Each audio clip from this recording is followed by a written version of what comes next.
Foxworth, what do you like on the show today, Dom? We deconstruct the ridiculous idea that Justin Timberlake's son could play football? Really? Dale, papi. What would be the bigger accomplishment, the Eagles winning or the Patriots winning? I know you're sick of the Patriots. They're dirty liars. They're cheaters. They're always here. You're bored. They've been here for 15, 20 years.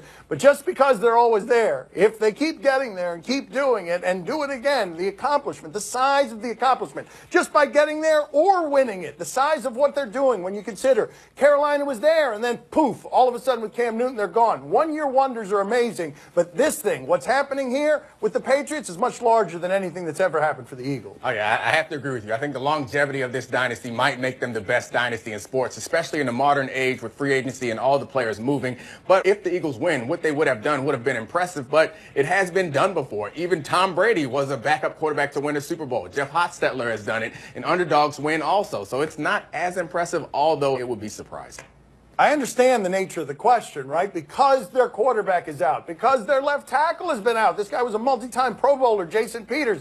They've still been the best team in the sport through injury, and here they have a chance to knock off the Patriots. So by nature of the Patriots being this dynasty, it makes it a bigger accomplishment for the Eagles because of the team that they're doing it against and the way that they're doing it. But again, one-year flashes don't compare to 15-year echoing eternities. Are we forgetting something? Oh, I'm sorry. The man has spoken. He wants to make his prediction. Enough with our yammering. Are you guys ready? A prediction from Poppy. The winner of the Super Bowl will be... It's going to be other than the Patriots because I'm sick and tired of watching Tom Brady and Robert Kraft holding that championship trophy. So it's going to be Nick Foles and Zach Ertz. They're going to have a hell of a game. And Brady's going to be playing on his back 90% of the time in that Super Bowl. That's right. It's going to be tremendous. Even on the side. 90%? That's crazy to watch. That was a lot of nothing. It was. Wonderful, televised, beautiful, nothing. No. There, he'll put it on television and be fine with it. And now we can move on to the next question. One of my arguments that I'm tired of saying that. That's right. That's right. It's a pretty argument. That's right. That's right. How should the NFL feel about Justin Timberlake's comments that his son will never play football? This is their halftime entertainment, and he was asked about the uncomfortable question, you know, the ethics of football, how dangerous it is. Let's hear what he has to say about whether his son would ever play football. So you would support if he wanted to run some routes and get in the NFL? He will never play football. Okay. No. I mean, yeah. It's kind of like that thing where my main objective is that he become a great person, and if he wants to get into the arts or sports, then yeah. I mean, I would fully support that. I think you know, I can hopefully offer him some advice on what to do, what not to do, and the entire media has descended on this game. That is the most interesting sound we have gotten from anybody on that game. Can we go back and revisit just his discomfort when he realizes, I just gave my honest opinion to a football question, and then the realization hits him that, oh my God, look at this Pepsi logo behind. I'm on an NFL stage. I'm on a football microphone. What have I said? Let's find his, let's see if when he, right there, right there. That's what gave it away. Yeah. I mean, I am a little surprised that Timberlake and the NFL aren't in sync on this question. Yeah! It's really tearing up my heart that they're falling apart. Yeah, come on. Next year, he won't get it at the Super Bowl next year. They're going to look at Timberlake and say, bye, bye, bye. Why does he know so many of these songs? You know, I didn't have that kind of a problem when Danny was growing up.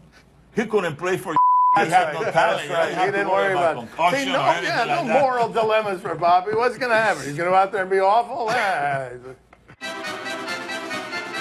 Was Russell Westbrook in the wrong for shoving a fan who came onto the floor? This is some video here from last night. OKC loses against the Nuggets, and I can't think of a lot of worse ideas than after Russell Westbrook has lost by 2, getting right in his face to taunt him. I can't think of a lot of worse people to do this to, and once you're on the court, I can't blame Russell Westbrook for that. There is no wrongdoing there. You can't be on the court. You can't be shouting in his face, taunting him after a loss. And so the NBA is going to investigate this, but I don't think they should be investigating Westbrook. He didn't do anything wrong. Oh, yeah, I'm very happy with the way that Russell handled that. And I was even more happy to see on SportsCenter this morning, you know who they asked to talk about this? Steven Jackson. Yeah, the Steven Jackson of the Malice in the Palace. What do you think he said? He said, yeah, that's how you get to punching everybody. He said that guy's lucky that Russ didn't hit him with a two-piece. See? Exactly. Yeah. That guy should stay off the court. Yeah, there you go. Or catch that two-piece. That's how Steven Jackson would handle it. Well, Russell, he has had to deal with bad fans before. Where are the bad fans? Oh, yeah, I remember this guy. Got hit just inside the foul line.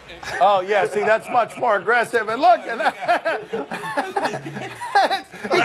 mean, it would have been much better if Russell had handled that way last night. That would have been better. But that's what happens when he's lost by 2 and the game just ended.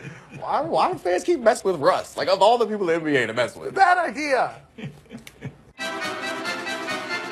What do you make of Demaurice Smith comments about the potential labor work with the owners? I thought they were really aggressive, and they show you yet again that football has a bad relationship between its players and its owners. You saw basketball get a CBA ratified very quickly and quietly, an extension ratified because nobody was fighting. Some of this language might have been used, but there was no actual fighting. In football, you have a union rank that does not trust ownership at all. It's at an all-time low, and so when that is where you are, between the employees and the people who run the business, you're headed for a war. Here's the thing, though. I'm no expert on this. This guy is an expert on this. He was the COO for the basketball union. He was the guy who was the head of the players union in the NFL. So you tell him, Dominique, you tell him how damaging these words are. Well, I mean, the idea that any relationship between league and union is going to be good is kind of foolish, because when it comes down to it, there's a certain amount of money. If you're trying to take things that the owners want, they're going to fight, whether it's football, basketball, baseball, cricket, lacrosse, it doesn't matter. And they're not going to give it to you without a war. We've learned that in every sport.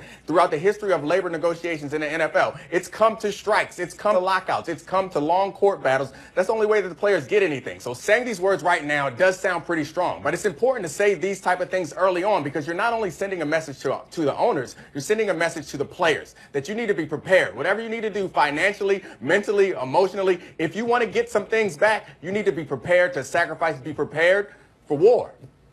Wow. You have those big positions in basketball and football? Yeah, and now look at him. Yeah, Look at him. Talk about yeah, failing your way. yeah, My good God, what's happening in his career? He went to Harvard Business School. He's Harvard Business. I mean, this is a little too real. I'm sitting here with fake fruit. Coming up next on Highly Questionable. You what? I just can't stop thinking about waffles.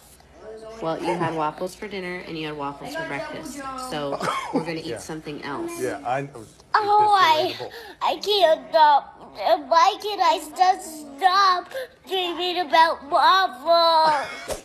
My Son's TV show is brought to you by Domino's. Oh, yes, we did.